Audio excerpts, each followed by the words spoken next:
everyone. Good morning. Purihin ng Diyos, tayo po magpasalamat sa umagang ito. Dahil siya po nakita itong araw upang tayo ay magsamba at itaas ang kanyang pangalan. Muli, purihin ang Panginoon at ihanda po natin ang ating mga puso at isipan sa pagsamba sa ating Diyos, sa pag-awit, sa panalangin, sa pagbibigay at sa pakikinig ng kanyang salita. Si Diyos po ang kapurihan at kalugartian. Tumayo po tayong lahat para po sa ating call to worship and opening prayer. Psalm 145. I will extol you, my God and King, and bless your name forever and ever. Every day I will bless you and praise your name forever and ever. Great is the Lord and greatly to be praised, and His greatness is unsearchable. One generation shall commend your works to another and shall declare your mighty acts. On the glorious splendor of your majesty and on your own wondrous works I will meditate. They shall speak of the might of your awesome deeds, and I will declare your greatness. They shall pour forth the fame of your abundant goodness, and shall sing aloud of your righteousness. The Lord is gracious and merciful, slow to anger and abounding in steadfast love. The Lord is good to all, and His mercy is over all that He has made. All your works shall give thanks to you, O Lord, and all your saints shall bless you. They shall speak of the glory of your kingdom, and tell of your power, to make known to the children of man your mighty deeds, and the glorious splendor of your kingdom. Your kingdom is an everlasting kingdom, and your dominion endures throughout all generations. The Lord is faithful in all His words, and kind in all His works. The Lord upholds all who are falling, and raises up all who are bowed down. The eyes of all look to you, and you give them their food in due season. You open your hand, you satisfy the desire of every living thing. The Lord is righteous in all His ways, and kind in all His works. The Lord is near to all who call on Him, to all who call on Him in truth. He fulfills the desire of those who fear Him. He also hears their cry and saves them. The Lord preserves all who love Him, but all the weak He will destroy. My mouth will speak the praise of the Lord, and let all flesh bless His holy name forever and ever. Tayo po manalangin. O Diyos na makapangyarihan sa lahat. Salamat po sa buhay na patuloy mong ipinagkakaloob sa amin. Salamat din po sa mga biyaya at mga oportunidad na patuloy mong ibinibigay sa amin. Lalo na po sa kaligtasan at sa proteksyon ng aming pamilya. Kami po ay muli lumalapit sa umagang ito dahil Ikaw ang Diyos namin na mapagmahal, Diyos na maunawain, na handang magpatawad sa aming mga kasalanan. Dalangin namin, Panginoon, na sa araw na ito, ipasal po ninyo ang aming puso't isipan upang lubos namin kayong makilala. Ama, salamat at tinawag niyo kami na inyong mga anak. Nawa ang iyong presensya ang maghaling ngayon ng umaga. At ang inyong salita ay maitayin namin sa aming puso at isipan at sa amin at maisapamuhay. Salamat, Panginoon, sa pag-ibig at katapatan. Muli, ibinabalik namin sa inyo ang mataas na pagpuri at pagsamba sa pangalan ni Jesus, namin tagapagligtas. Amen. Kayo po, kailangan po ang lahat upang umawit ng papuri at pagsamba sa ating Panginoon sa pangunguna po ng ating kapatid na si AJ Alfaro. Sabay-sabay po natin itaas ang pangalan ng ating Panginoon.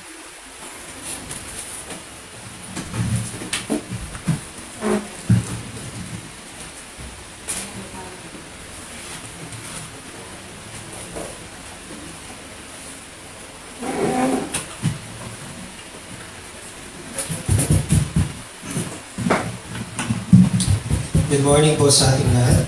Morning. Psalm 145 verses 1 to 3 says, I will extol you, my God and King, and bless your name forever and ever. Every day I will bless you and praise your name forever and ever. Great is the Lord and greatly to be praised, and His greatness is unsearchable. Ang salitang Lord na ginamit sa verse 3 ng mapagpuring awit ni David ay ang pangalang Yahweh, ang pangalan ng Diyos na kanyang binigay sa kanyang bayan upang matandaan nila na tapat siya sa kanyang mga pangako. Hindi niya sila iniwan ni pababayaan man.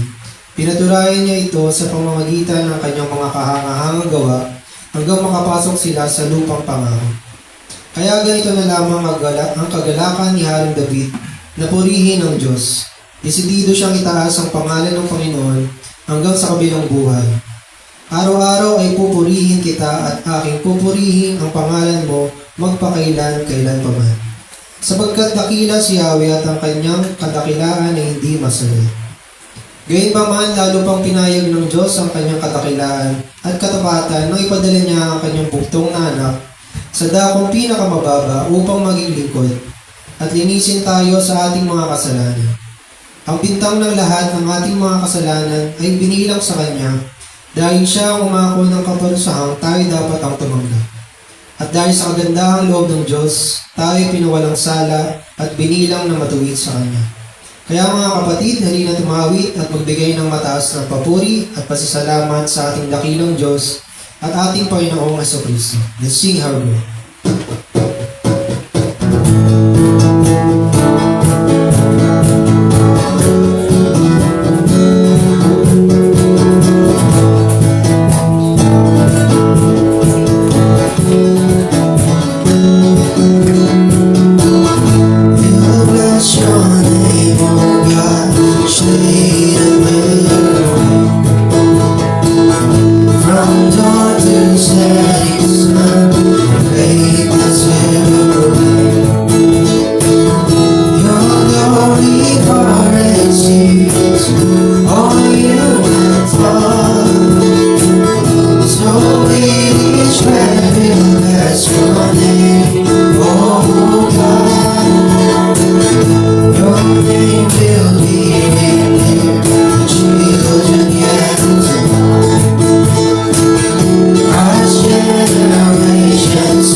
this King of glory.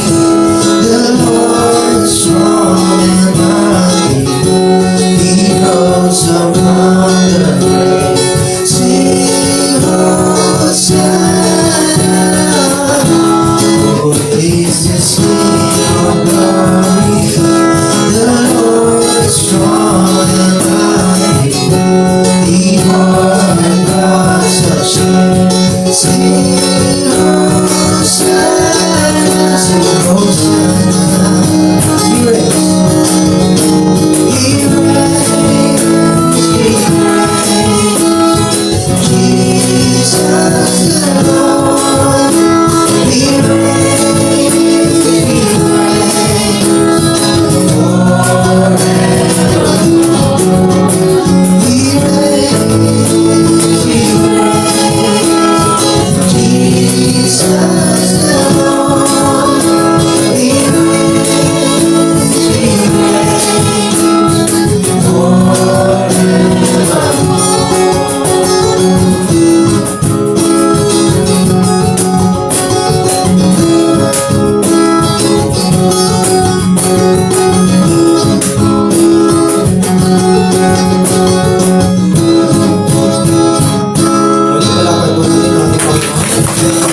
Panginoon.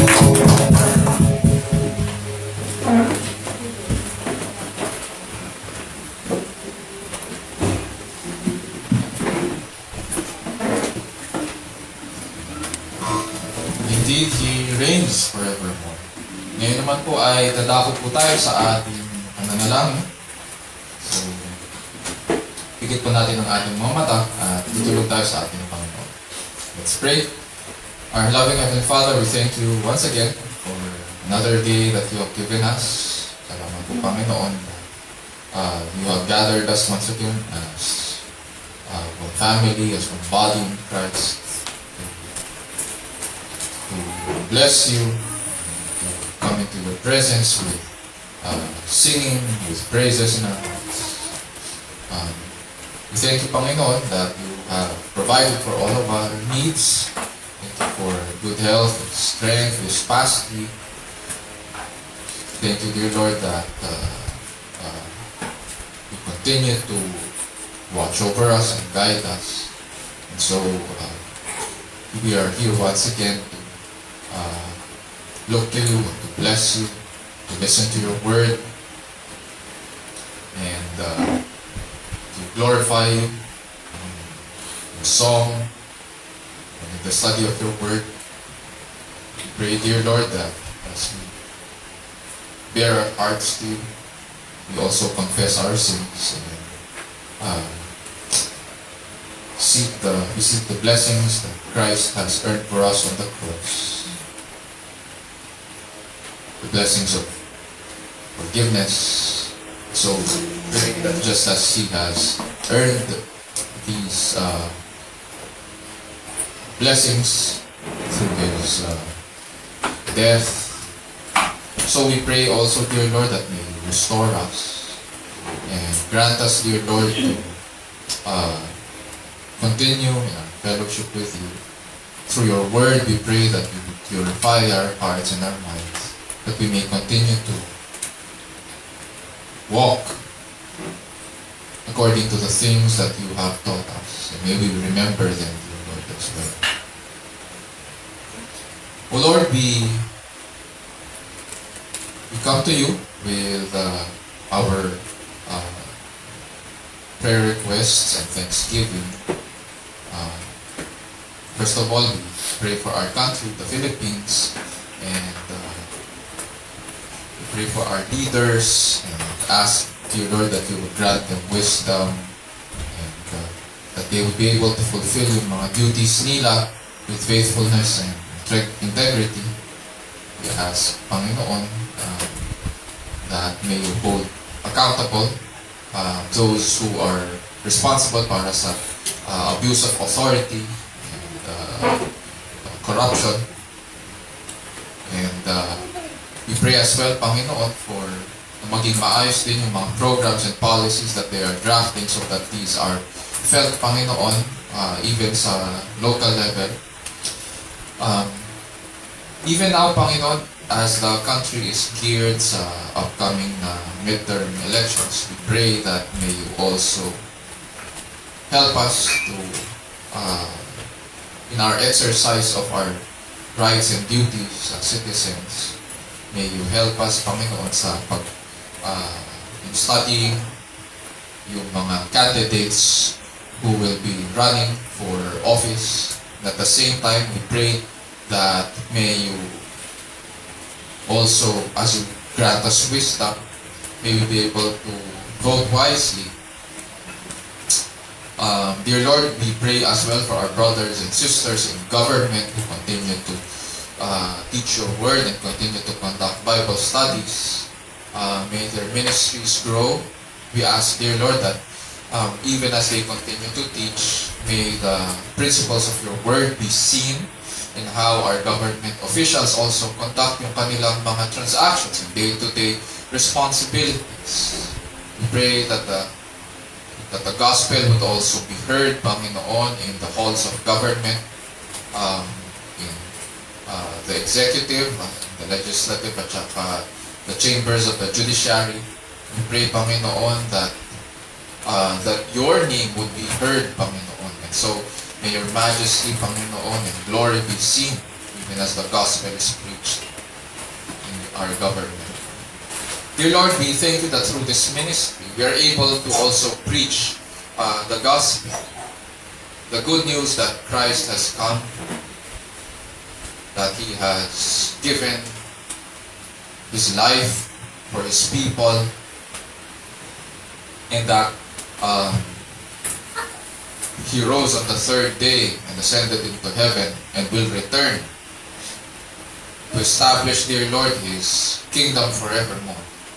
And so we ask, dear Lord, that may you grant us to continue in the ministry that you have given us, even as we make disciples of all nations, baptizing them in the name of the Father and of the Son and of the Holy Spirit, and teaching all the things that you have commanded us to do, while holding on to the promise that you would be with us until the end of the age.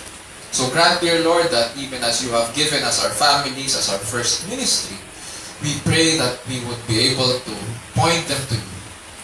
You have given us, Panginoon, young families to our church, and so we pray that we would be able to shepherd them according to the Great Commission that you have given your people for all time. And so we pray, dear Lord, that we would be faithful in these things. We also ask, dear Lord, that as you continue to bless our ministries, may you also equip us. Grant us to grow in grace, faith. Teach us the things that we must say. And in teaching, we pray, dear Lord, that we would also be able to do, to apply. For indeed, even as your word tells us that those who truly listen are also faithful. Those who listen are faithful in doing as well. And so we pray, dear Lord, that we would be faithful in pointing one another to you. O Lord, we come to you with our personal concerns also. Just as we are thankful, Panginoon, for the good health and the resources that you place in our hands. Salamat, Panginoon, sa mga jobs. These are blessings indeed. They give us fulfillment and happiness. We are able to enjoy the fruits of our labor.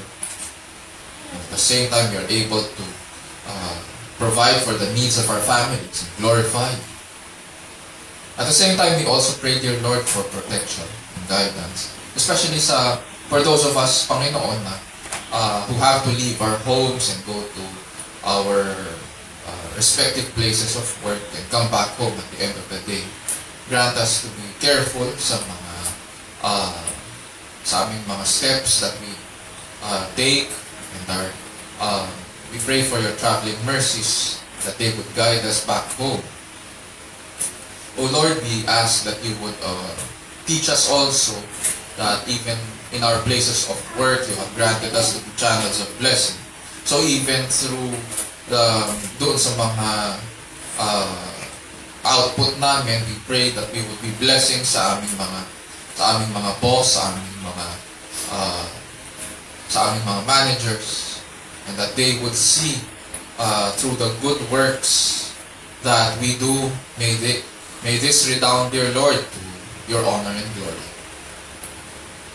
Lord, we pray as well, we are thankful, Panginoon, sa mga aming mga students also, those who have graduated at saka mag-graduate, katulad si Julia at saka si Jana, and the rest of the students who continue to submit yung mga requirements.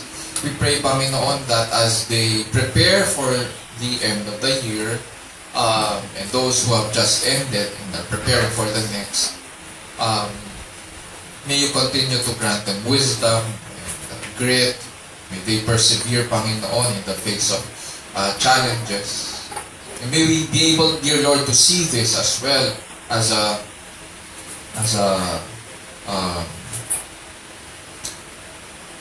learnings, that even as you continue to provide for us, you have not called us to simply acquire knowledge sa iba't ibang mga fields namin, sa iba't ibang mga places of work namin, whatever that work or work assignment has been given to us. But that because you are Father in heaven, are holy, you have called us to a life of holiness through these different vocations, through these different responsibilities and roles. And so we pray, Panginoon, that we would thrive, we would grow in this. And in growing, we pray, dear Lord, that we would also not grow, hindi lamang kami mag-grow, Panginoon, sa mga different roles namin, but that we would also grow in faith, displaying the righteousness and holiness you require from your people. O Lord, we also thank you, Panginoon, dahil nalipat rin si Jonah sa ibang department, sa ibang team, and this is a learning experience para sa kanya, a new one at that. We pray, dear Lord, that you would grant him to grow also dito sa panibagong opportunity that he has taken. We also ask, dear Lord, that you continue to grant good health. May you extend your healing hands upon our brothers and sisters who are sick today, those who are here, and those who could not join us. And so we pray, Panginoon, na makapag-respond sila sa kanilang mga medicines that they're taking. We pray for Mami, dahil nanghihina daw siya pag lalakad. Grant her strength. We pray, dear Lord, that you help her, even as she desires to continue, Panginoon, to serve you, at the same time minister to her family also. We pray that you would continue to help her sa we do not understand, Panginoon, syempre yung extent ng kanya at this point ng kanyang nararamdaman. Nevertheless, dear Lord, you know all things. You see, Panginoon, and you understand you understand yung aming mga health conditions and physical weaknesses. And so we pray, dear Lord, that you would also extend your healing hands upon her. We thank you, dear Lord, as well para sa recent news doon sa physical condition ni Danny Castro. We are thankful that he is cancer-free. We thank you, dear Lord, that this is an answered prayer for us. And so we pray that you continue to dear Lord, to watch over him. May this be a means, Panginoon, so that your glory is proclaimed, Panginoon, sa kanilang family. And at the same time, we pray that may you also continue to grant him healing doon sa sugat niya. And that he would be well. We pray na kung ano man yung treatment na binibigay sa kanya, may he respond to this also. We also ask, dear Lord, for those of us na magpapacheck up, magpapaschedule this coming week. We pray, dear Lord, that you would grant wisdom sa mga doctors and sa mga clinical and hospital staff, even as we undergo itong mga exams. At Ate Rose is planning to take one, and so we pray, Panginoon, that as she takes yung kanyang general check-up at ganun din sa kanyang eye exam, we pray, Panginoon, na magkaroon ng mas better understanding of her condition, and in so doing, we pray, dear Lord, that she would also be able to manage yung kanyang condition. Ganun din po kay Kuya Owen, we pray, dear Lord, dahil his blood test earlier, medyo mataas yung kanyang blood sugar and malabo yung kanyang mata. We pray, dear Lord, that may help him manage his condition, even as we understand na diabetes is a condition that should be managed, and so we pray that maging maayos yung pag-take niya ng ng kanyang mga maintenance medicine, and at the same time we pray na mag-work din ito sa kanya. We pray that may you also help him manage ang mga activities niya that if needed, Panginoon, magkaroon ng slowdown then sa kanyang mga activities, then we pray that may we be able to take these measures even as we reflect, Panginoon, that in the life that you have given us, because this is a gift, so you have granted us also the responsibility to care for it. And so we pray that we will be faithful in this also. We pray for Shekinah na may upod-sipon and she could not join us today. Meron din lagnat. We pray that you would use in medicines and rest, tsaka care of her family so that she would get well. For those of us who cannot join today, Panginoon, who cannot be with us because of their responsibilities, we pray, dear Lord, that may you help us to be better managers in managing our time. At the same time, we pray also, dear Lord, that we would complete what needs to be completed. We indeed, Panginoon, look forward to being with our other brothers and sisters, in joining us in worshiping you. And so we pray, dear Lord, that they would fulfill what needs to be fulfilled. We ask also, dear Lord, that as you continue to bless your people, we pray that we would be channels of blessing to others also. Nawa makita, Panginoon, not only in how we manage our physical conditions and provide, Panginoon, for the physical needs of our family, but that you would grant us, Panginoon, the privilege to learn from you, to learn from your word, to be able, dear Lord, to speak your word, to preach it, to teach it, Panginoon, sa aming mga families faithfully, lovingly. And at the same time, we pray that as our families hear the gospel, may they hear the good news and take root in it, so that they too would grow and bless your name. And so as we approach you now, Panginoon, in the study of your word, we pray that you would teach us, give us teachable hearts, hearts that would hear your call. May you grant us eyes to see so that we would behold your beauty and majesty and all your excellencies, Panginoon, written in your word. We pray that we would glorify you as we listen to you. And in doing so, we pray that you would speak to our hearts. And as we do so, may you change us and we would be changed. And this we pray in Jesus' name, our Lord and Savior. And all of God's people will say, Amen. Amen.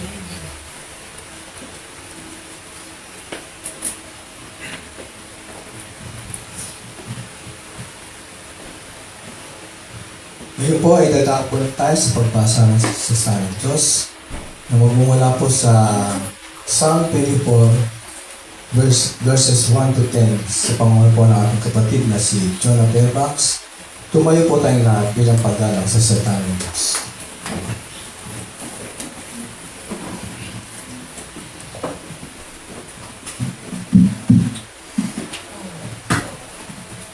Psalm 24 verses 1 to 10 says, "The earth is the Lord's and the fullness thereof, the world and those who dwell therein. For he has founded it upon the seas, and established it upon the rivers. Who shall ascend the hill of the Lord? And who shall stand in his holy place?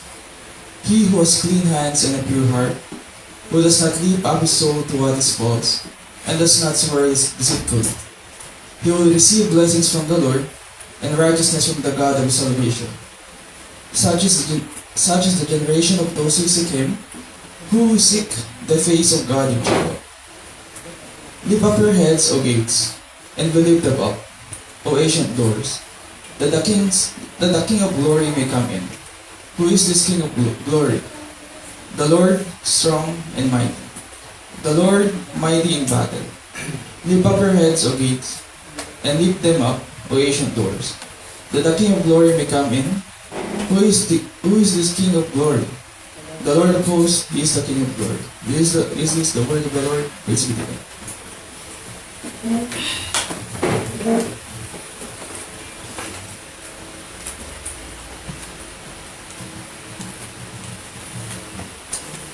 Ang salita ng Diyos ay katotohanan, at ito ay kanyang kinasiyan. Nagtuturo ito ng katotohanan tungkol sa ating Diyos. At ito rin ay nagsasaway at nagtutuwid sa bawat mananampalataya. Sinasanay tayo nito kung paano ang matuwid na pamumuhay ayon sa kanyang kalooban at kung paano ang tamang pagsamba sa tunay at nag-iisang Diyos. Ayon po yan sa 2 Timothy chapter 3 verses 16 to 17. Ngayon po ay hatid sa atin ng ating pastor, Pastor Raymond Beser, ang salita ng Diyos mula sa ating binasa sa Psalm 24 verses 1 to 10. Nawa ang banal na Espiritu ay siyang kumilos at tumulong sa atin sa araw na ito upang makita natin ang kagandahan at katakilaan ng kanyang salita, ang ebanghelyo ng ating Diyos at tagapagligtas na si Jesus Cristo.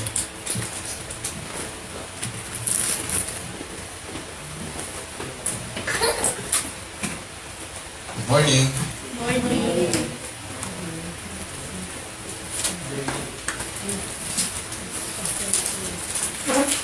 This time naman po, hayaan niyo po buksan ko po muli ang ating passage doon po sa Psalm 24 verses 1 to 10. Hayaan niyo pong basahin ko po ang ating pag-aaralan sa umagang ito sa Tagalog. At ganito po ang sinasabi. Psalm 24 verses 1 to 10. Ang lupa ay sa Panginoon at ang buong narito, ang sanlibutan at silang nagsisitahan dito. Sapagkat itinatag niya sa ibabaw ng mga dagat at itinayo sa ibabaw ng mga baha. Sinong aahon sa bundok ng Panginoon at sinong tatayo sa kanyang dakong banal? Siyang may malinis na mga kamay at may dalisay na puso, na hindi nagmataas ang kanyang kaluluwa sa walang kabuluhan, at hindi sumumpa na may kabulaanan. Siya ay tatanggap ng pagpapala sa Panginoon at ng katuwiran sa Diyos ng kanyang kaligtasan. Ito ang lahi ng mga nagsisihanap sa kanya, na nagsisihanap ng iyong muka. Sa makatuwid bagay, ako, Selah. Itaas ninyo ang inyong mga ulo o kayong mga pintuang bayan, at kayo'y mga taas. Kayong mga walang hanggang pintuan, at ang hari ng kalwalhatian ay papasok. Sino ang hari ng kalwalhatian? Ang Panginoong malakas at makapangyarihan. Ang Panginoong makapangyarihan sa pagbabaha. Itaas ninyo ang inyong mga ulo o kayong mga pintuang bayan. Oo, magsitaas kayo, kayong mga walang hanggang pintuan. At ang hari ng kalwalhatian ay papasok. Sino itong hari ng kalwalhatian? Ang Panginoon ng mga hukbo. Siya ang hari ng kalwalhatian, Selah. Ito po ang salita ng Panginoon. Purihin ang Diyos. Okay. Natandaan ko po nung college ako sa isa sa pinakamahirap na tanong na binigay sa amin para gawing essay po ay mula doon sa subject namin na philosophy. Hindi ko alam kung meron kayong philosophy subject nung college. Pero nung nagkaroon kami ng philosophy subject, actually excited ako nun dahil alam ko marami akong matutuklasan. And isa sa mga tanong na binigay sa amin doon sa subject na yun ay, who am I? Para gawing essay. Hindi mo na pwedeng i-quiz yun. Who am I? At tinuro sa amin na isa to sa mga mahalaga, kung hindi pinakamahalagang tanong ng buhay. Lahat po tayo may tanong tungkol sa ating sarili at tungkol sa ating buhay. Depende po sa ating values, depende po sa ating subjective experiences, preferences, priorities or commitments. Mayroon ding mga priority kung ano ang kahalagahan ng bawat tanong natin. At the end of the day, ang point of reference sa mga tanong na ito, baga pag inisip natin parang will have yan. At yung bawat tanong natin ay nakatusok doon sa sentro ng will have. Ang sentro lagi ay nakaturo sa atin. It all revolves around the individual, the self. Maging sa ministry, marami ring tanong ukol sa paglilingkod sa iba, sa ating kapwa. At sa pagsagot natin sa mga tanong, may mga pagkakataon na minsan napupunta po ang mga tanong doon sa mga bagay na may kinalaman sa felt or perceived needs ng ating kapwa. Again, it revolves around the individual. Hindi po natin sinasabi na hindi dapat tinatanong ang mga tanong na ito. Yung questions about self. Hindi ko sinasabi na bawal yun. Hindi ko rin sinasabi na masama. Kaso kung ang starting point natin ay ang ating mga sarili o ating pangangailangan, we might miss addressing the more important problems and issues in life. Dahil iniisip natin na ang solutions should always meet present human needs. Sa kakafocus natin sa ating mga sarili, hindi na natin naitanong ang pinaka-importanting tanong na may impact sa buhay natin ngayon at sa walang hanggan. Panalangin ko po na sa pag-aaral natin ngayon ay matulungan po tayo ng scriptures na makita ang pinakamahalagang tanong sa buhay ng tao at sa mundo. Nawa ma-encourage din ang mga kapatid natin na may pinagdadaanan sa atin na may pag-aalinlangan na magpatuloy sa pagsasaliksik at sabay-sabay natin kilalanin ng Panginoon na nagbigay po sa atin ng buhay, nagbigay ng hininga para makatugon po tayo sa maayos na pagsamba sa harapan po ng Diyos, sa ilalim po ng kapangyarihan ng Diyos at para po sa kalwalhatian ng ating dakilang Diyos. Sa umagang ito, kung ano po yung title natin, yun din ang tanong natin sa Scripture. Who is this King of Glory? Sino itong hari ng kalwalhatian? Pag tinignan po natin ang ating Bibles, buksan lang po natin sa Psalm 24, mapapansin po natin right next to the title Psalm 24, merong subscript sa ilalim or sa tabi nun na either naka-italics or mas maliit yung pagkaka-print. At nakasulat po doon sa Psalm 24 sa gilid or sa ilalim ay the King of Glory entering Zion, a Psalm of David. Ayon po sa mga scholars, ang background daw ng pagkakasulat ng awitin ito ay ang pagpasok ng kaban ng tipan or ng Ark of the Covenant noong panahon ni Haring David Makikita daw ito sa 2 Samuel chapter 6 verses 12 to 23. Simula kasi sa Mount Sinai nang ibigay ng Panginoon ang tablets of stone at ginawa ang kaban ng tipan at ang tabernakulo. Hindi pa hanggang sa panahon ni David, hindi pa nakakarating doon sa dapat na resting place yung kaban ng tipan. So, from the time of Moses hanggang dito sa time ni David, kahit nakapasok na po sila sa lupang pangako, wala pa pong kalalagyan ang Ark of the Covenant. Ang meron lang yung tolda. Pero it moved from one place to another. So ngayon, sapagkat ang kaban ng tipan ay simbolo ng presensya ng Diyos, saan man sila magpunta, kasama nila itong kaban. In the mind of the Jews or the Israelites, ganito ang konsepto nila ng fellowship sa Panginoon. Saan man sila magpunta, whether in battle or whether they are also in rest, kasama nila kung saan sila magpunta ang kaban ng tipan ng Diyos.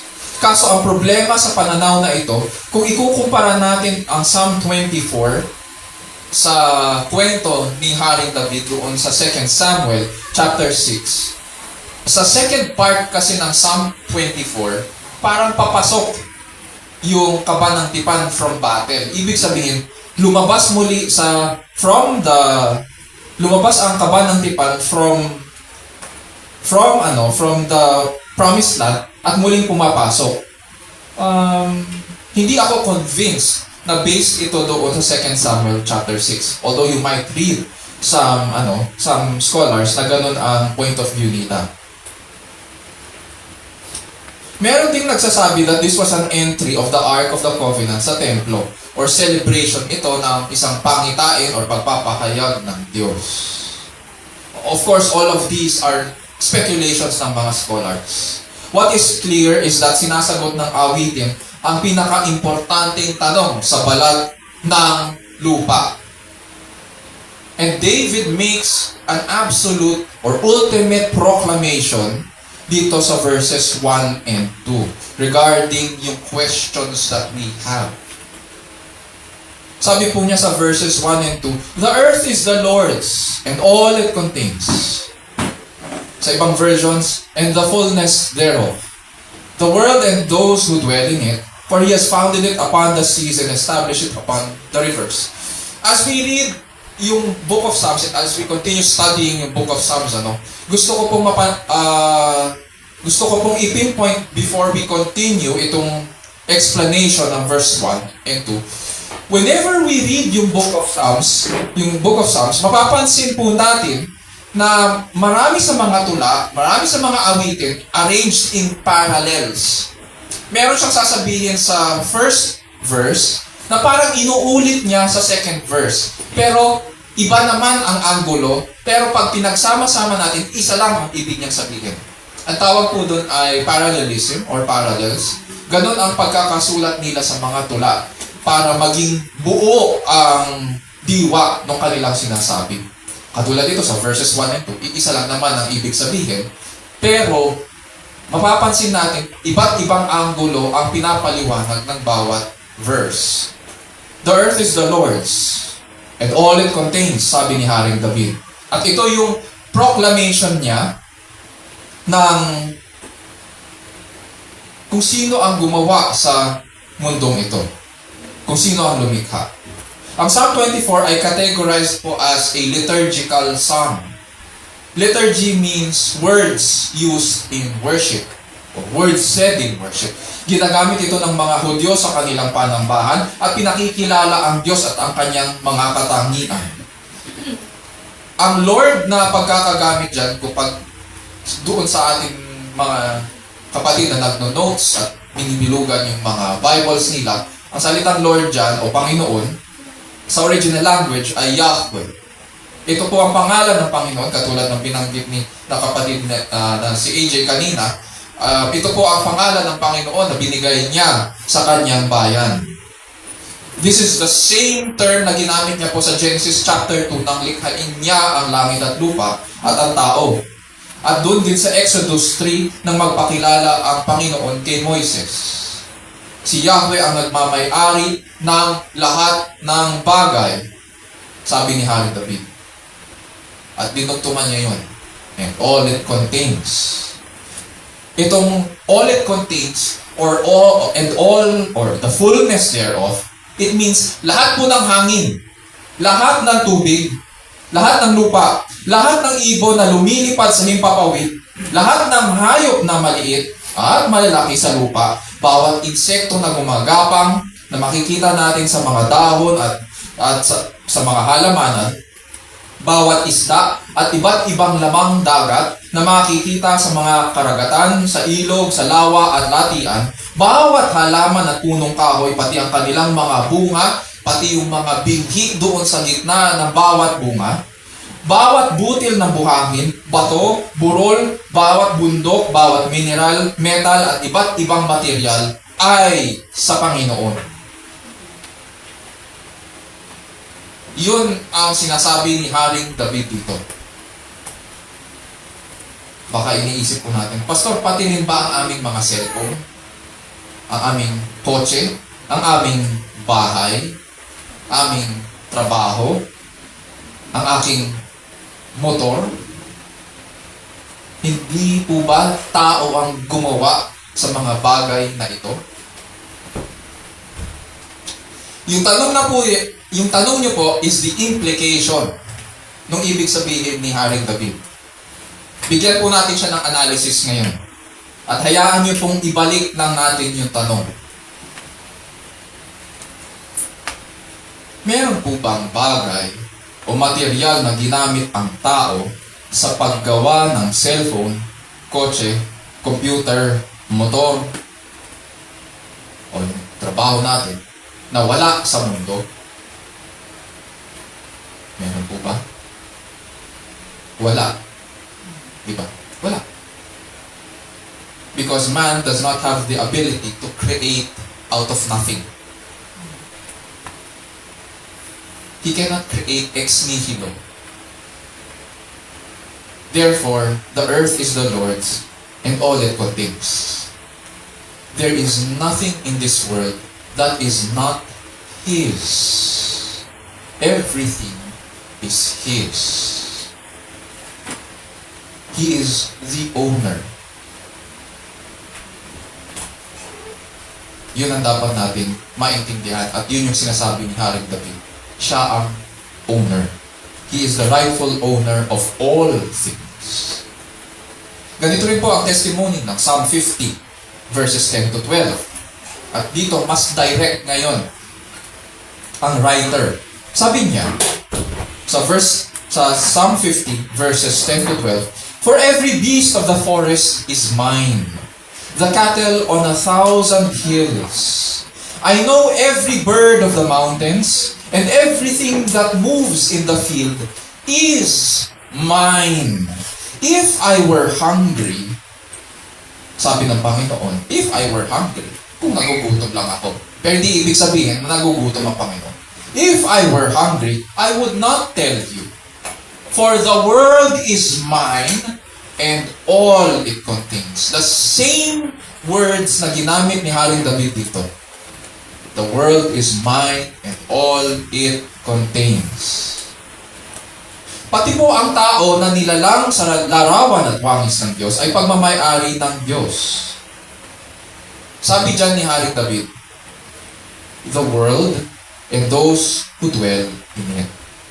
The world, ang pinatutukuyan po niya dyan, ay yung sanlibutan. All the land that is dwellable, lahat ng lupa na tinitirhan natin, saan man tayo located, whether sa Asia tayo, Middle East, nasa West tayo, whether it be in Canada, North America or South America, or Africa, or Australia, or Europe, all the land that is dwellable, the world, hindi lang yon. and those who dwell in it. Sino itong mga those who dwell in it? Tayo yun. Ang description sa atin dito sa Psalm 24 ay earth dwellers. And yet, ang isipan natin, ito wala na sa notes ko, bigla akong naisip lang. Hindi tayo makakontento. Binigay sa atin ang mundo. And itong mundo na ito ay nilikha ng Diyos para dito tayo manirahan. And yet, hindi ba kontento ang tao kung saan nag-iisip na titira? Meron sa buwan, meron sa Mars, meron pang kung ano-anong madidiscover. Napaka-dwellable doon pa. Pwede tayo pumunta. Sige, subukan nyo na. Pero dito ang pamunuan ng tao. Yun ang kalooban ng Diyos. Earth dwellers. At ganito ngayon ang implication ng awiting ito. Ang Diyos po ang landlord, siya ang owner ng lahat ng bagay. All inhabited land are His property. Pati ang mga nakikitira, tayo yun, ay pagmamay-ari niya. See the difference? Tayo, sa batas natin, it does not follow na porket ikaw ay landowner, pati yung tumitira sa'yo o nakikitira sa'yo, property mo. Does not follow. Hindi ganun yun. Hindi ganun ang batas natin. Sapagkat may kanya-kanya tayong rights, di ba? May equal rights sa bawat tao. Pero dito, from the point of view of God, because I own all things, I created all things, and the fullness thereof, all the treasures in this world, even those who dwell in the land that I created, I gave them life, I gave them breath, even they are mine. Pati ang mga nakikitira ay pagmamay-ari niya. Ang ating hininga at buhay ay sa Kanya. He has ownership over our very lives. Sa panahon po natin ngayon, usong-uso ang ganitong mga salita. This is my life. Diba? My body, my choice. As if tayo ang nagmamay-ari sa sarili natin. And so, ano ngayon ang implication dahil my body, my choice? Ano ang implication ngayon dahil this is my life? Anong ginagawa natin? Gagawin natin ang gusto natin. Wala tayong pakialam kung may Diyos. Gagawin natin yung gusto natin. Papagalaw natin ang ating katawan kung kani-kanino, papagalaw natin ang ating mga sarili kung kaninong doktor, papabago natin ang gusto natin sa katawan natin. Ayon sa kagustuhan natin, gagawin natin ang lahat ng gusto natin. Yun ang implication nun. But scriptures tell us that life is a gift from God. And our body is a gift from God. Galing ito sa Kanya. Galing ako sa Kanya. Galing tayo sa Kanya. Siya ang nagbigay sa atin ng hininga at siya ang lumalang sa atin. Therefore, morally accountable tayo sa Kanya kung paano natin alagaan at ingatan ang ating kalusugan at mga sarili. Pati na rin ang mundo na ating tinitirhan. Hindi naman nabago po o napalitan ang mandato natin from Genesis chapter 1, verse 28. Sabi ng Panginoon, be fruitful and multiply and fill the earth and subdue it. Sinasabi sa atin ng mga liberal na mga ideologists na ang problema natin ay overpopulation. Rubbish. That's rubbish. Sabi sa Genesis 1, sabi ng Panginoon, be fruitful and multiply and fill the earth. It is a blessing to populate the earth. Blessing yun. Tapos anong gusto sabihin sa atin ng mga ayaw sa Diyos? Hindi, overpopulated tayo. Hindi, gahaman lang kayo. Yun lang yun.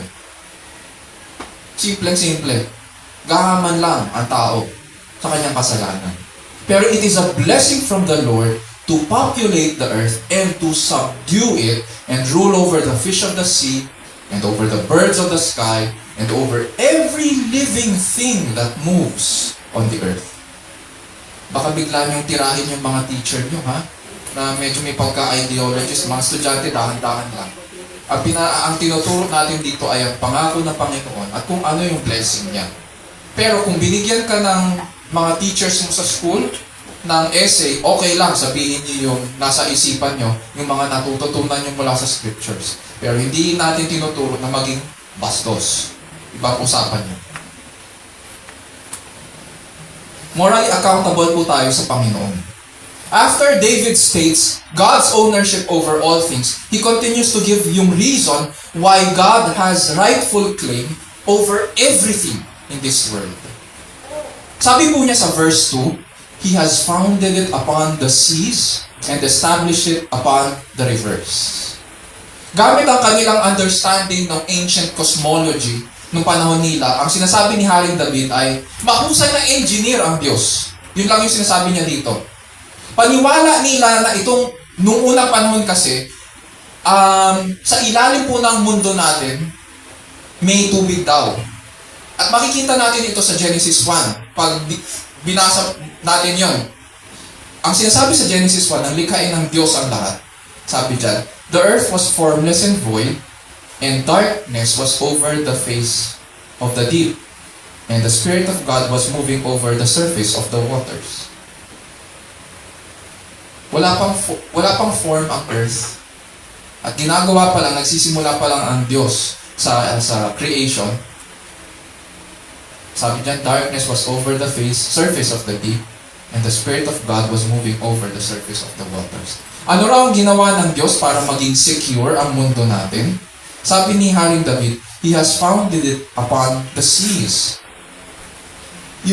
Gusto ko pansinin lang natin yung verb na ginamit dyan, has founded, na nasa perfect tense. Ibig sabihin, nung tinatag niya ang mundo sa pasimula, yung effect or yung impact ng pagkakatatag niya sa mundo, hanggang ngayon, nararamdaman natin yun at kitang-kita natin yung effect nun sa atin. In other words, secure tayo. Hindi tayo tatangayin. Hindi tayo mawawala sa axis, kumbaga, kung science ang pag-uusapan, at paghahambingin natin yung science natin ngayon versus sa cosmology nila, hindi matatangay ang mundo, hindi siya mawawala sa kanyang axis. Hindi lulubog ang mundo, hindi siya masisira. Yun yung ibig sabihin ni Haring David. At Diyos lang, eto pa, ang paksa ay Diyos. Diyos lang ang nakakaalam kung paano ito ginawa. Hanggang ngayon, hindi alam ng tao kung paano nasa axis ang mga planets. They can only explain, may magnetic field, ganyan. Pero no man has ever replicated that. May mga scholars na nagsasabi naman, in explaining itong psalm na ito, itong awitin ito, may mga scholars na nagsasabi na nakikipag-engage din daw si Haring David sa kultura ng panahon nila. Siyempre, nandun na sila sa loob ng promised land. Ang promised land po ay nasa Kanaan at maraming karatig bansa dyan. Sila ay, kumbaga, dumating sila dyan, nakipaglaban, nanalo dahil sa kamay ng Panginoon. At the same time, siyempre, dahil pumasok ka dyan, ang reality dyan ay marami kang kaaway. Marami kang kaaway. Pero kalooban din ng Panginoon, lahat yan plano ng Panginoon para sa kanila. So ngayon, nakikipag-engage ngayon si Haring David sa kultura ng mga Canaanites. Sa original language kasi, ang salitang ginamit dito sa seas and rivers ay pangalan daw ng makapangyarihang Diyos-Diyosa ng mga Kananita. Sila ay mga gods of the underworld. Ang pangalan po ng Diyos-Diyosa nila sa mga karagatan ay si Prince Yam, at yung pangalawa doon sa mga ilog at baha ay si Judge Nahar. So, tandaan lang po natin, si Prince Yam at saka si Judge Nahar. Sila ang may hawak ng mga ilog, baha at mga karagatan, yung kalaliman. At dito sa Psalm 24, sinasabi ni David na walang ibang Diyos-Diyosan ang mas makapangyarihan kay Yahweh. Ginamit lang niya, dahil nakikipag-engage ngayon si Haring David sa mga religion ng mga Canaanites, etong Diyos, sinasabi ni Haring David, yung mga Diyos-Diyosan niya, hindi naman Diyos-Diyosan yan. Hindi man Diyos yan eh. Forces of nature sila. Ay, ano, ilog, oh. Kita mo, paano naging person ng ilog? Hindi maaaring maging Diyos yan. Ang mga karagatan, oo, nakakatakot. Totoo yun. Ang kalaliman, hindi pa na-explore na tao. Pero, kahit nakakatakot yan, force of nature pa rin yan. Yun yung pinipunto ni David dito. Ang karagatan at baha at mga ilog ay mga forces of nature, not God's, and they serve Yahweh. They are servants of Yahweh. Hindi mga Diyos-Diyosan yan. Nature yan, and ginagamit ni Yahweh yan. So dito makita natin, Yahweh is not just God of Israel. He is also Almighty Creator. Who is this King of Glory? Verses 1 and 2. He is Yahweh, the owner of the world, because He created it. He is Yahweh, the owner of the world, because He created it. And because Yahweh owns the world, because He created everything in it, including us, earth dwellers, and our lives, here is the next most important question. Dahil siya ang ultimate owner, siya ang landlord, how do we now commune with our owner? How do we have fellowship with Him? Yun yung importanteng tanong. Sa panahon natin ngayon, sinasagot nila itong tanong na ganito. Many roads lead to God. Especially pag nanood tayo ng mga past episodes ni Oprah. At saka yung mga mahilig sa Eastern religions. Ang sasabihin nila, many roads lead to God, or there are many religions or faiths para makilala ang Diyos. Not so. Dito pa lang sa scriptures, it was an ancient or important question para sa kanila. Kung paano ka makikipag-fellowship, paano mo makikilala ang Diyos, paano ka makikipag-commune sa Kanya. At dito sinasagot ito ni Haring David. Verses 3 to 6. Who may ascend into the hill of the Lord, and who may stand in His holy place? He who has clean hands and a pure heart, who has not lifted up his soul to falsehood and has not sworn deceitfully. He shall receive a blessing from the Lord and righteousness from the God of his salvation. This is the generation of those who seek Him, who seek your face, even Jacob, Selah. Dito sa verses 3 to 6, makita po natin yung qualifications ngayon ng paglapit sa Panginoon at ang pakikipag-fellowship sa Diyos. In the Old Testament, so sabi ni Haring David po sa verse 3, who may ascend into the hill of the Lord, and who may stand in His holy place. Dito, tinutukoy ni Haring David na holy place ay ang tabernakulo. Hindi pa nagagawa ang templo. Wala pa yun. So, wala pa si Solomon eh. Diba? Ang first temple ay ang gumawa si Solomon. So, wala pang templo. Although, nakapasok na sa bayan, pero ang dala-dala po nila ay yung tabernakulo na nakuha nila kay Moises. So ngayon, this tabernacle is na kung saan nandun sa loob yung kaba ng tipan, ang tinutukoy niya na holy place. And ang kinalalagyan nito ay sa Mount Zion. Wala pang templo. This was the place in which God was pleased to reveal Himself to His people. At ganito raw ang qualifications ng taong aahon sa bundok ng Panginoon para sumamba sa Kanya at makipag-fellowship. Verse 4, He who has clean hands and a pure heart, who has not lifted up his soul to falsehood and not sworn deceitfully. Himay-himayin lang po natin yan. Although hindi po ito exhaustive, kailangan natin siguro lagyan ng asterisk sa gilid na hindi ito exhaustive list ng mga requirements or qualifications ng Panginoon sa pagharap sa Kanya. Pero ito po ay comparative list na binibigay ni Haring David. Hindi ito parang listahan na, halimbawa, mayroong gatekeeper, tapos sisiyasatin ka, ito, check, okay ka, okay, or may clean hands ka ba, ganyan, no? Interviewin ka, ay, wala, may record ka, X. So, hindi ka pwede. Hindi siya ganon. Hindi yun ang objective ni Haring David. Ang objective dito ay, ito po ito pong listahan na nandito ay personal na tungkulin po natin sa harapan ng Diyos. Uulitin ko, personal na tungkulin natin ito, na suriin ang ating mga sarili. Hindi natin maaaring ipasa ang responsibilidad ng self-examination sa iba.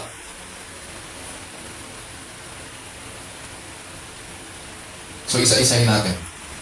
Number 1, he who has clean hands. This represents po yung ating mga gawa. Ibig sabihin, walang bahid ng kasamaan. So, action siya. Pangalawa, and the pure heart. Itong pure heart na ito ay may kinalaman po sa motives, sa commitments natin. Sa Bible, pag pinag-usapan ng puso ng tao, kasi sa panahon natin ngayon, pag pinag-usapan ng puso, ang nasa isipan natin emotions. Ay, heart kita. Ay, small heart.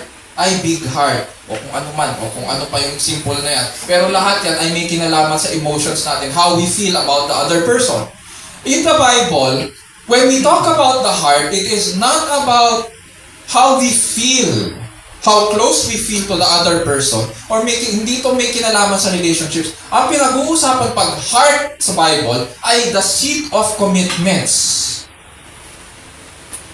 Priority. Sino ba ang may priority sa buhay natin?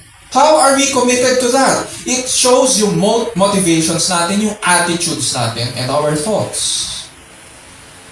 Mga bagay na hindi nakikita ng ating kapwa. Mapapansin natin ang Diyos ay hindi lamang concerned sa panlabas, yung actions. Sabi niya, he who has clean hands. Nagtumigil ba siya doon? Hindi. And the pure heart. Hindi sapat sa Diyos yung appearance of holiness lang. Hindi sapat sa Diyos na nagdi-display ka lang ng holiness.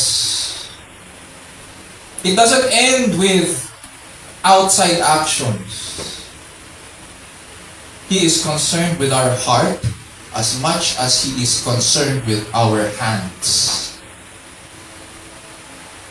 Pagkatapos niya ibigay ang dalawang positive qualifications, this is now followed by 2 negative qualifications din. So number 3, who has not lifted up his soul to falsehood. Who has not lifted up his soul to falsehood. Sa ibang translations, ang sinasabi po ay ganito, who has not lifted up his soul to vanity. Baka ganun yung translation sa inyo. At meron namang iba na ganito ang sinasabi, who has not lifted up his throat to idol or emptiness. Yun yung literal translation sa original language. Who has not lifted up his throat to idol or emptiness. Bakit ganun? Bakit sinasabi, anong kinalaman nito sa lalamunan ko? At anong kinalaman ng lalamunan ko sa mga rebulto? Kasi yung salitang vanity or falsehood dyan sa original language ay ang salitang ginagamit nila sa mga idol, sa mga rebulto. And it is the same word na ginagamit sa emptiness. Ngayon, anong connection nun? Ganito yan. Sa Bible, pag pinag-uusapan ang lalamunan ng tao, ang lalamunan po ng tao ay pwedeng maipaliwanag sa dalawa. 1, ang lalamunan natin ay ine-expose ang heart natin. Out of the abundance of the heart, the mouth speaks. Doon lumalabas kung ano yung pinahahalagahan ng puso natin, doon lumalabas yun. That's 1. Number 2, pagkain ka ng kain, ano ini-expose niyan? Yung appetites mo. Pagnanasa mo. So ngayon, paano natin ipapaliwanag to? He who does not lift up his throat to idol or emptiness. May kinalaman ngayon ito sa mga desires natin, mga pagnanais o pagnanasa, at mga pinahahalagahan. Ibig sabihin, itinaas ko ba ang aking kaluluwa sa isang Diyos-Diyosan na ako ang gumawa? Inilipat ko ba ang aking lalamunan sa mga walang kabuluhang bagay? Or inilapit ko ba ang aking lalamunan sa mga walang kabuluhang bagay? At pinagnasaan ito. Loyal ba ako sa Panginoon?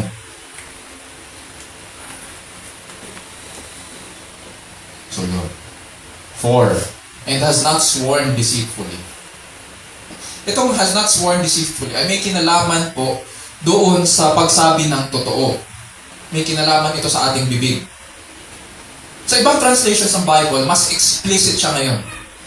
Sabi dyan, and have not sworn to the deception of their neighbor.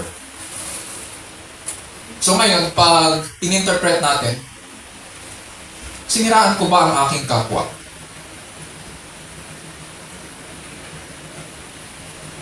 At nagsabi ba ako ng kabulaanan laban sa kanya? May pastor kasi siya nauna eh. Siniraan niya ako. Siniraan ko rin siya.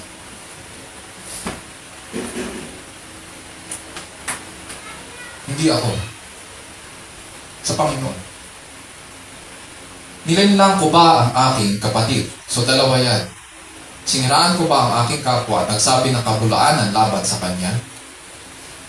At pangalawa, nilinlang ko ba ang aking kapatid? Sa makatuwid, ang concern ng Panginoon, ang concern ng lahat ng haharap sa Kanya, ay kailangang matuwid. It's all about righteousness. Malinis na kamay, dalisay na puso, tunay na pagsamba, tapat na pananalita. Ganito tayo tinawag ng Diyos. What we need to understand is that ang pagiging malinis, ang pagiging dalisay, ang pagiging tunay o tapat sa pagsamba at tapat sa pananalita, hindi po tayo ang nagde-define. We do not give meaning to these things. It is God who defines the qualifications in His Word. Hindi tayo. Kaya it will not hold water when we say all roads lead to God. Kasi ang mga qualifications para makaahon ka sa bundok ng Panginoon at makaharap sa Kanya, siya po ang nagbibigay kung ano ang mga definitions at qualifications. Hindi tayo. Sabi po sa Psalm 119, 1-4, verse 9. Ang Psalm 119 po ay ang awitin na it is the longest actually na psalm sa Bible. And it declares the law of God at impact sa buhay natin. So sabi dyan sa Psalm 119, 1-4, how blessed are those whose way is blameless, who walk in the law of the Lord. How blessed are those who observe His testimonies, who seek Him with all their heart. They also do no unrighteousness. They walk in His ways. Mapapansin na naman natin yung mga parallelism. You have ordained your precepts, sinasabi dyan. Who has ordained? The Lord. Ano itong mga precepts? Lahat ng inutos mo, itinalaga mo that we should keep them diligently. And then, talon tayo sa verse 9. The psalmist caps itong blessings na ito in following the law of the Lord. Sabi niya sa verse 9, how can a young man keep his way pure? How? How do we follow? How do we keep our hands clean? How do we follow itong qualifications sa Panginoon? Yung malinis na kamay, dalisay na puso, tunay na pagsamba, tapat ng pananalita. How? By keeping it according to your word. Diyos ang nagbibigay ng definition. The law is the declaration of God's righteousness. So if we are to commune with God, we should keep it according to His law, according to His word. Hindi according sa feelings natin. Hindi according sa opinions natin. Minsan, pag may mga nagtatanong sa akin at natatamaan sila sa mga sagot ko, hindi ako sumasagot, especially when it comes to teaching, hindi ako sumasagot according to opinion. At minsan nasasaktan yung mga kausap ko. Pero I hope you understand. Whenever na pag sumagot ako, lalo na kapag may kinalaman sa salita ng Panginoon, it is not according to opinion. And I am not there for debate. Kung meron kang problema sa sinabi ng salita ng Panginoon, ang problema mo ay sa landowner. Ang problema mo ay sa creator, hindi kay pastor. And I hope that is clear. Hindi ako ang problema nyo. Ang problema nyo ay kung ano pagkakaintindi natin sa salita ng Panginoon at kung willing tayo na sumunod o hindi.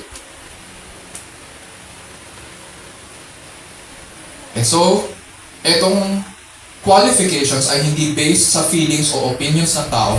It is based on His Word. At ganito ang expectation sa atin kung paano tayo mamuhay sa Kanyang harapan. David continues sa verse 5. Sabi niya dyan, He. Sino itong He?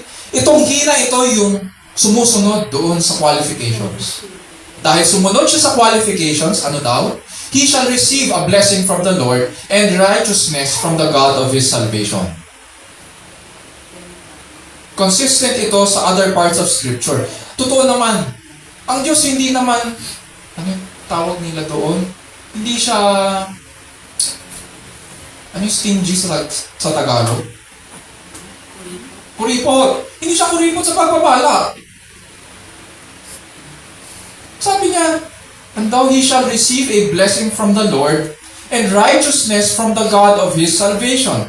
Consistent ito sa Psalm 5:12. Sabi po, for it is you who blesses the righteous man. O Lord, you surround him with favor as with a shield. Sila na malinis ang kamay, sila na dalisay ang puso, sila na may tunay na pagsamba at tapat na pananalita ang pinagkakalooban ng Diyos ng kanyang approval. Ang salitang righteousness dito sa verse 5 ay sa original language po ay ang salitang vindication. Sa isip natin kasi pag sinabing vindication, parang pagganti. Diba? Paghihiganti. Pero hindi. It is an old word na ganito ang ibig sabihin ni Haring David. Ang mga tapat sa Panginoon ay pagpapalain at makaaasang tatanggap ng confirmation sa Panginoon. Ng patotoo, ng maayos na pagtatanggol. Ipagtatanggol niya sila. He will ultimately confirm them. Iingatan niya sila. So that in the end, mapapatunayan na sila ay tuwid. So siya mag-iingat sa kanila. Yun yung ibig sabihin ng vindication. Hindi lamang present yan, hanggang sa huli. Siya ang mag-iingat sa kanila. Hindi niya sila pababayaan. And then he adds sa verse 6, kung sino ito. Sino itong mga taong ito? Sabi niya, this is the generation of those who seek Him, who seek your face, even Jacob, Selah. Or sa Hebrew, yung salitang Selah, at makikita natin yan from time to time sa pag-aaral ng Psalms. Ang ibig sabihin niya ay pause. Pwede siyang parang, sige, pause, tigil muna tayo dyan habang tumutugtog ang music. Or pwede rin na pause yan, both sa background music at saka sa umaawit. So pause tayo lahat, silence, parang gano'n. There's silence, there's peace. Parang gano'n. Wala mo nang kakanta, wala mo nang tutugtog. So sino ngayon itong tapat sa Panginoon? Sabi dyan, sila po ang lahi na nagsisihanap sa Diyos. Sila ang naghahanda ng kanilang mga sarili at lumalapit sa Kanya. O nga naman. Kung ikaw ay lalapit sa landowner mo, abay mag-ingat-ingat ka sa sasabihin mo. Di ba? Kung ikaw yung isipin mo at ikaw yung tenant at may landowner ka, hindi ka pwedeng basta lumapit na lang at kung ano-ano na lang ang lalabas sa bibig mo. Maghahanda ka. Hindi ka basta lalapit na lang at sasabihin mo kung ano-ano yung gusto mo. Landowner yan eh. Landlord mo yan. Kailangan maayos ka. Maayos ang pakikipag-ugnayan mo sa creator mo. Tayo nga, presidente lang eh, nagbibihis pa tayo. Pupunta lang sa Senado, tingnan mo lahat naka-Amerikano kahit ang init-init sa Pilipinas. Diba? Ang mga hurado natin, haharap ka sa judge. Diba, kailangan maayos yung kasuotan mo. Ito, haharap ka sa manlilikha. Kailangan maghanda ka. And He has set in place how we ought to prepare. At anong description niya doon sa mga naghahanda? Sila yung nagsisihanap sa kanyang mukha. Sila yung naghahanda ng kanilang mga sarili na lumapit sa kanya. And it is interesting yung pagkakagamit ng pangalan na Jacob dito. Ang pangalang Jacob ay ginagamit kapag nagpasaway ang Israel. Diba? Pinalitan ng Panginoon ang pangalan ni Jacob. Sabi kay Jacob, diba? Pagkatapos niya makipag-away doon sa anghel, diba? Sabi, from henceforth you are called Israel. Diba? Pero pangalan na binigay sa kanya ay Jacob or deceiver. Mandilin lang. Ang ginamit dito, Jacob. So kapag nagpapasaway ang Israel, ang tawag sa kanya ay Jacob. It seems na si Haring David, nung sinulat niya ito, may ginawang kalokohan ang Israel. At alam niya na ang bayan ay hindi karapat-dapat na humarap sa Panginoon. Nevertheless, dahil siya ang hari at siya ang nagre-represent sa bayan, alam niya na kailangan nila ang pagpapala ng Panginoon. Although hindi sila karapat-dapat na humarap sa Kanya.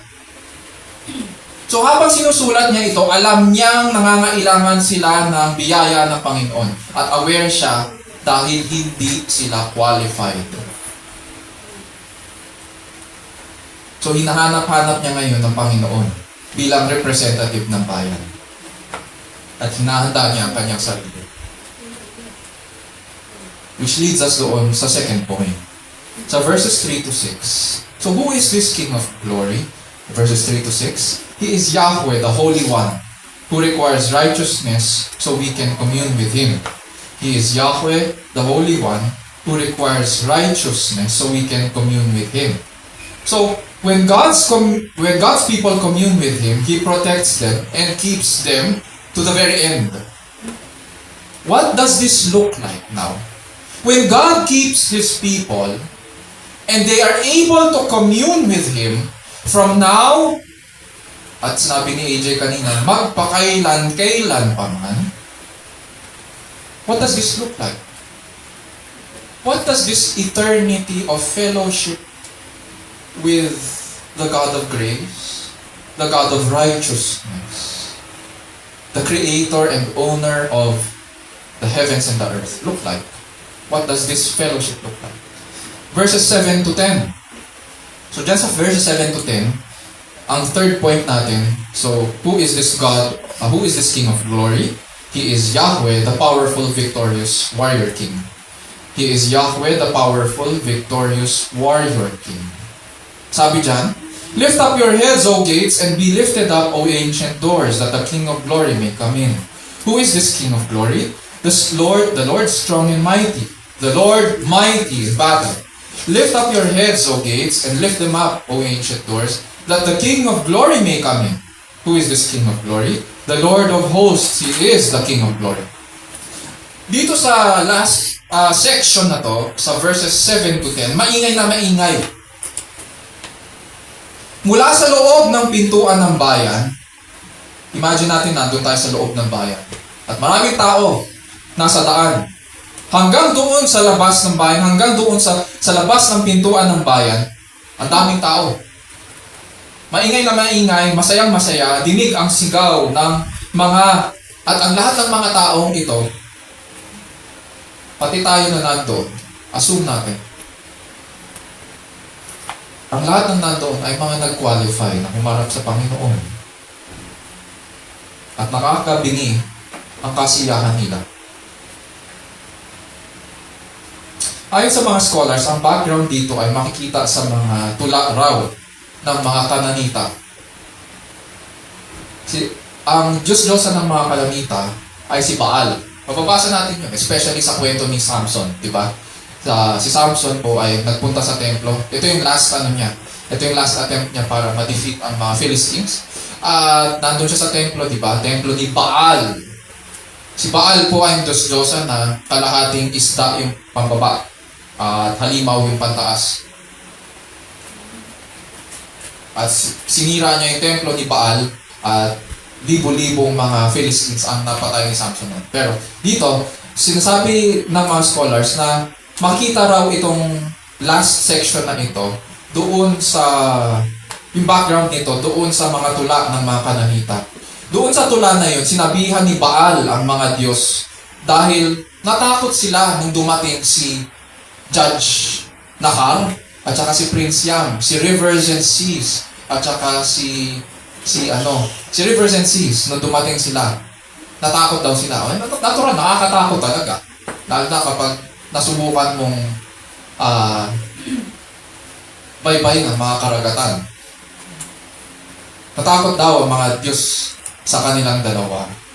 At ganito yung nakasulat sa kanilang tula. Share ko lang sa inyo para alam din natin ano yung nakasulat sa mga tula ng sa literature ng iba. Sabi dyan, lift up, O gods, your heads from upon your knees, from upon the thrones of your princeship. Parang similar, no? Pero dito sa Psalm 24, lahat ng Diyos-Diyosan sa mundo ay walang binatbat kay Yahweh. Ang Jerusalem po ay dating Jebusite or Canaanite city. Noong panahon ni Abraham. Naging city of God ito, hindi city ni Baal, kundi naging city of God ito, hindi dahil sa kamay ng kung sinong tao, kundi dahil sinakop ito ng Panginoon. Sinakop ito ng Panginoon sa mga Kananita. So, anong binatbat ngayon? Noong unang panahon kasi, mapapatunayan mo na totoo ang Diyos mo kapag nanalo ka sa mga tawag dito, mga battle, warfare. Pag hindi ka sinakop at ikaw ang nanalo, ibig sabihin, magaling ang Diyos mo. So ngayon, ano nangyari? Sinakop ng mga Israelita ang Jerusalem. At naging city of God ito. So naging tagumpay ang Diyos. Ano nangyari kay Judge Nahar? Anong nangyari sa mga Diyos-Diyosan ng mga Kananita? Nawala. Wala silang binatbat. Bagsak sila. So ngayon, at bukod doon, nung simulan ito ni Haring David ang kanyang tula, ang sinasabi lang niya, itong si Judge Nahar at saka si Prince Yam, mga forces of nature lang yan. They are simply forces of nature serving Yahweh. So ngayon, tagumpay ang Diyos sapagkat tinupad niya ang pangako niya kay Abraham at tagumpay siya sa mga Kananita. Dahil tagumpay siya sa mga Kananita, bagsak ngayon ang lahat ng Diyos-Diyosan ng Kanaan. Asaan ang Kanaan ngayon? Wala. So sinalubong ngayon, punta tayo dito sa last section. Sinalubong ng mga matutuwid ang kanilang Panginoon sa pintuan ng banal na lungsod. At masayang sinisigaw. Ano daw yung sigaw? Lift up your heads, O gates, and be lifted up, O ancient doors, that the King of glory may come in. Lift up your heads. Taas nyo ang inyong mga ulo. Taas noo. Tapos may pasigaw na nagtatanong, who is this King of glory? May sumagot doon sa kanan. Who is this King of glory? Tapos kayo naman, may sumagot dito sa kaliwa. The Lord strong and mighty. The Lord mighty in battle. Napakaganda. Ganyan ang pagsasama na pinapangako ng Diyos sa mga matutuwid. Puno ng confidence, puno ng kasiyahan. Nagsasama-sama ang lahat para salubungin ang kanilang Panginoon. Pero matanong ko lang, kanina sinabi natin na sila na may malinis na kamay, dalisay na puso, tunay na pagsamba at tapat na pananalita ang pinagkakalooban ng Diyos ng kanyang approval para lumapit sa Kanya. I guess this is time para tanungin natin ang ating mga sarili, the important questions that the psalmist has given us. Kamusta po tayo sa ating pagsaliksik? Mayroon po bang pumasa sa atin? The Word of God tells us na wala. Hindi ko sinasabi ito dahil baka isipin nyo may natanggap akong balita tungkol sa inyo. Subjective kumbaga. O may nakita ako sa social media. Hindi po. The basis kung bakit wala sa atin ang pumasa. At hindi rin kayo pumasa at hindi rin ako papasa. Sapagkat sinasabi ng salita ng Diyos, there is no one who does good. Absolutely. No one who does good. God has looked down from heaven upon the sons of men to see if there is anyone who understands, who seeks after God. Every one of them has turned aside. Together they have become corrupt. There is no one who does good, not even one. Psalm 53, 1-3. At baka kung familiar kayo sa Romans, makikita rin yan sa Book of Romans. At dahil dito, wala sa atin ang maaaring lumapit ng dahil sa ating mga gawa o kakayahan. Hindi tayo maaaring lumapit sa Diyos, sa ating Panginoon, dahil lahat po tayo nagkasala. But God is good and faithful. Sa kanyang kagandahang loob, pinahayag niya ang kanyang katuwiran sa pamamagitan ng Panginoong Hesus. Siya ang naging katuwiran para sa atin upang maibilang sa atin ang kanyang katuwiran at mapatawad tayo sa ating mga kasalanan. Hindi maaaring magkaroon ng kapatawaran kung hindi tayo maibibilang na matuwid sa kanyang harapan.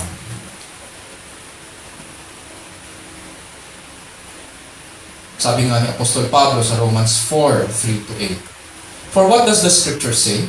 Abraham believed God, and it was credited to him as righteousness. Now to the one who works, kung iisipin natin na sa pamamagitan ito ng gawa, his wage is not credited as a favor, hindi yung grace or favor. But ano yun? Sweldo yun, upa yun, as what is due. But to the one who does not work, but believes in him who justifies the ungodly, his faith is credited as righteousness. Just as, ano sabi niya dyan? Romans 4, 1-8. Just as David also speaks of the blessing on the man to whom God credits righteousness apart from works. Sabi daw ni Hari David, blessed are those whose lawless deeds have been forgiven and whose sins have been covered. Blessed is the man whose sin the Lord will not take into account. Tunay nga na pinagkaloob ng Diyos ang kanyang katuwiran. Pero hindi doon sa nag-iisip na maibibilang sila na napawalang sala sa pamamagitan ng gawa. Hindi. Lalapit tayo sa pamamagitan ng pananampalataya na ang Diyos ay nagpapawalang sala at nagpapatawad. It is not through works that we gain favor with God, but by faith. And when we seek God's face, mga kaibigan, kailangan lumapit po tayo sa Panginoong Jesus. Sa Kanya tayo lalapit. Dahil Siya ang umako sa ating mga kasalanan, sa ating binilang ang Kanyang katuwiran. Pinatawad tayo sa ating mga kasalanan, natanggap natin ang approval ngayon ng Ama. And so let's come to Him in faith and humility. Ang awit 24 ay awitin na nag-a-address po ng mga pinakamahalagang tanong sa balat ng lupa. Sinasagot nito ang tanong kung sino ang nagmamay-ari ng mundo, kung kanino tayo lalapit, at ano ang pamantayan para makasama natin ang Panginoon sa walang hanggan. Itong awitin ay bahagi rin ng awitin na nagha-highlight ng buhay ng Panginoong Jesus at ang kanyang work of redemption. Pag pinag-aralan ang Psalm 24, magandang pag-aralan din ang Psalm 22, tsaka Psalm 23 na napag-aralan na natin in the past. Ang Psalm 22 po ay nagkukwento ng pagbaba at pagtubos sa atin ng Panginoong Hesus. Mababasa rin natin dito ang kanyang pagtitiis. My God, why have you forsaken me? Doon makikita yun sa Psalm 22. So Psalm 23, it refers to God's work in our present life. Dahil tinubos niya tayo, ang Psalm 23 ay tungkol sa pagmamahal niya sa atin bilang ating pastol at ang maingat na pangangalaga niya hanggang sa kanyang pagbabalik.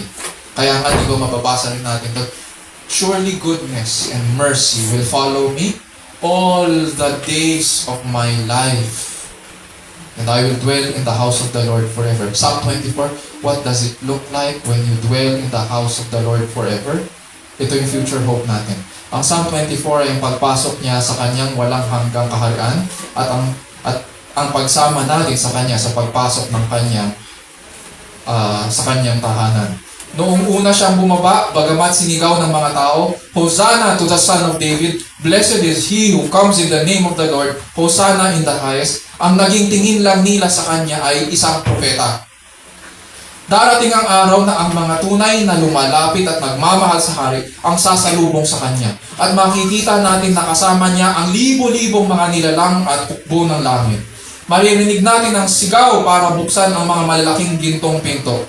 Lift up your heads, O gates, and lift them up, O ancient doors, that the King of glory may come in.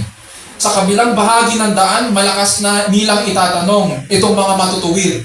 Itatanong nila, who is this King of glory? At sabay-sabay tayong magkakaisa na isasagot ang pagkilala natin sa Kanya.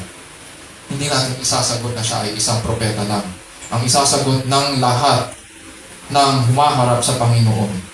Habang dumadaan siya sa ating harapan, ang sasabihin natin, the Lord of hosts, He is the King of glory. And as He leads us sa pagpasok natin sa banal na lungsod, doon magsisimula ang kapayapaan at ang kapahingahan sa unang araw ng walang hanggan. Selah. Mga kapatid, isapuso natin ang mga bagay na ito at iukol natin ang ating sarili sa tapat, mapagmahal at dakilang Panginoon. Tayo manalangin. O Lord, we thank you for your word. Such beautiful words. And such wonderful promises you give to your people. We thank you, Panginoon, for correcting us also. We drink too much, Panginoon, from this world and think that this receives your approval. But you have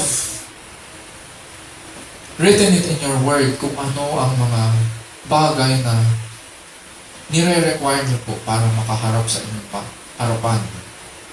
Para makasama kayo sa walang hanggan. It is clean hands and a pure heart. It is those who have not lifted up their soul to emptiness.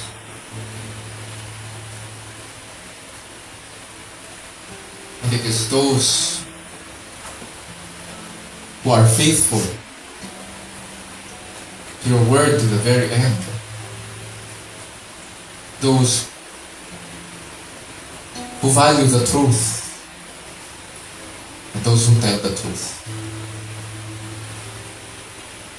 Grant us, O Lord,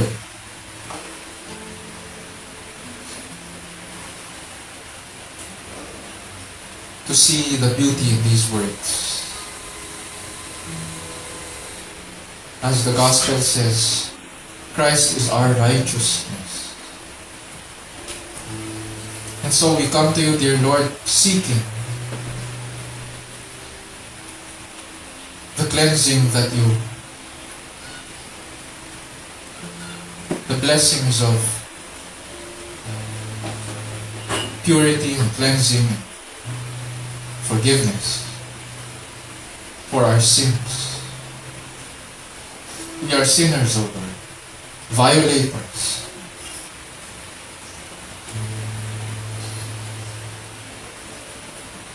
And so we pray, dear Lord, that as you purify us,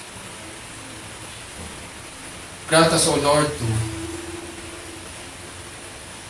continue in the faith that we have received from you. The truth.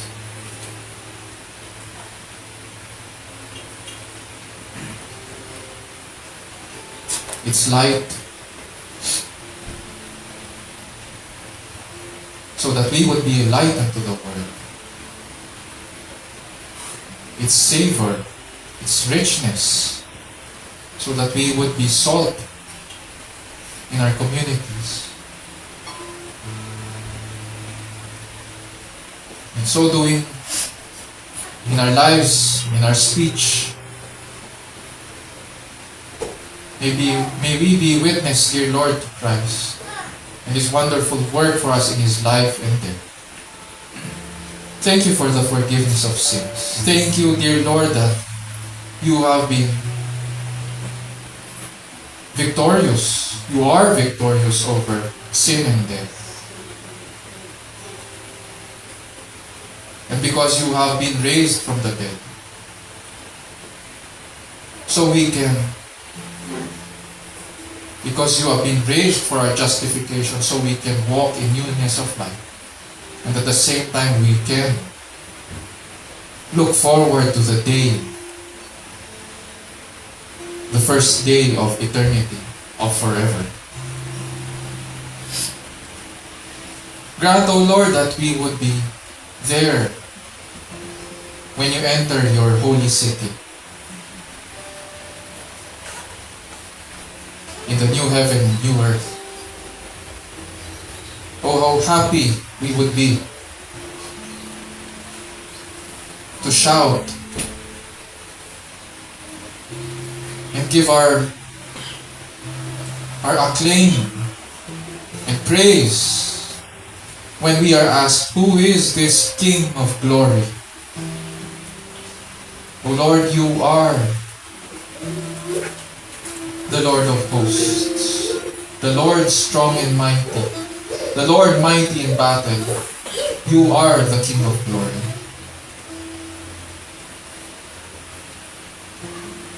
And so we pray, dear Lord, that you would lead us. May you lead our lives in the decisions that we need to make, sa mga challenges that we face, and the difficulties, Panginoon, that we encounter.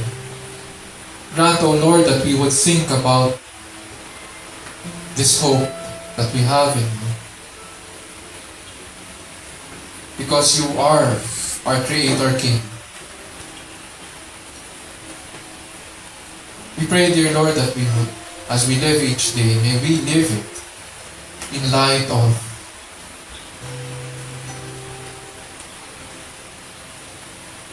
this fellowship with you in eternity.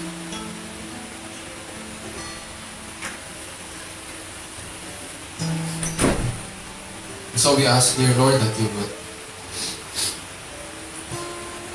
grant us to persevere, even as you preserve us to the very end. So thank you, dear Lord, for the wonderful words and promises that we can hold on to until your return. And this we pray in Jesus' name, my Lord and Savior. And all of God's people will say, Amen. Amen.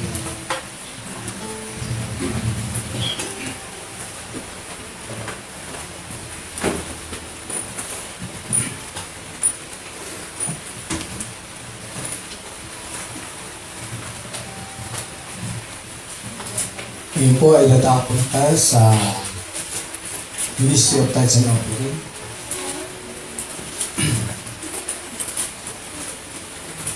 Matthew 6, 1-4. Beware of practicing your righteousness before other people in order to be seen by them.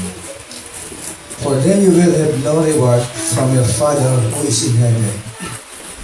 Thus, when you give to the needy, sound the trumpet before you, as the hypocrites do in the synagogues and in the streets, that they may be praised by others. Truly I say to you, they have received their reward. But when you give to the needy, do not let your left hand know what your right hand is doing, so that your giving may be in secret, and your Father who is in secret will reward you.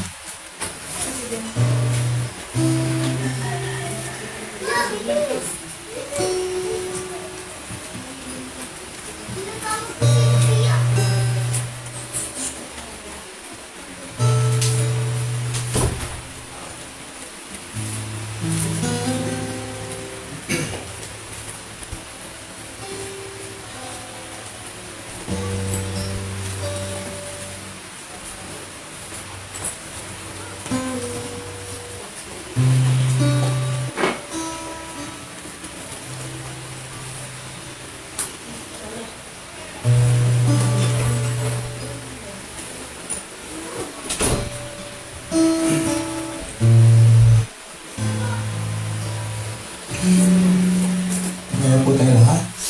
Pangawitan.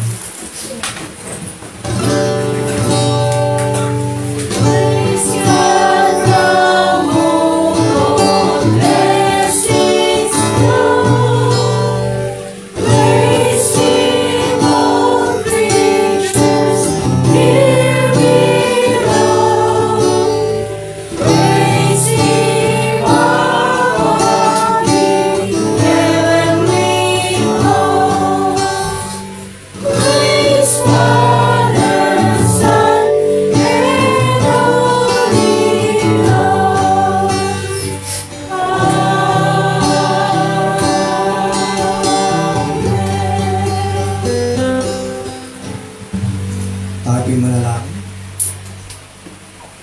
O Diyos namin makapangyarihan sa lahat.